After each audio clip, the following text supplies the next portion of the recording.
আমি মনে করি যে প্রথমত দলের বিশ্বাস ছিল, যদিও রানটা অনেক বেশি কম ছিল। এইসব উইকেটে আসলে 200+ রান না করলে বলারদের জন্য অনেক ডিফিকাল্ট। বাট যখন আমরা ম্যাচে নামি এর আগে সবাই বলছিলাম যে সবাই সবার জন্য বিশ্বাস রাখি, কারণ আমরা যদি আমাদের জায়গা মতো বল করতে পারি, প্ল্যান ওয়াইজ যদি সময় মতো উইকেটগুলো নিতে পারি, তাহলে এটা সম্ভব হবে। ম্যাচে এমন রেজাল্ট, নিশ্চয়ই অধিনায়ক হিসেবে কাজটা এত সহজ ছিল না। প্ল্যান ছিল আসলে আগে আমাদের বোলিং করার, সো টসে হেরে যখন আমরা ব্যাটিংয়ে গেছি, তবুও যেহেতু অনেক ভালো একটা ট্র্যাক, আমাদের 200+ রানের একটা টার্গেট ছিল, বাট সেটা আমরা অ্যাচিভ করতে পারিনি।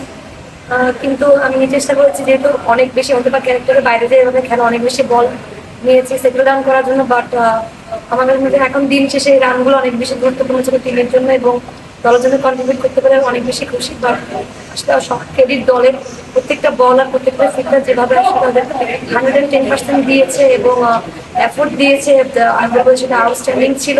সকলের আসলে চেষ্টায় এরকম জয় সম্ভব হয়েছে। বিশ্বকাপের সমীকরণটা একটু সহজ হলো তাহলে বাংলাদেশের জন্য?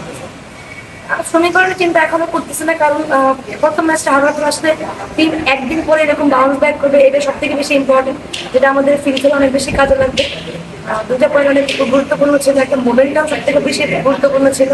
সো সেটা টিম পেয়েছে এবং নেক্সট ম্যাচে আমাদের তো চেষ্টা এটাই থাকবে, কারণ সিরিজ জয়ের একটা সম্ভাবনা থাকবে।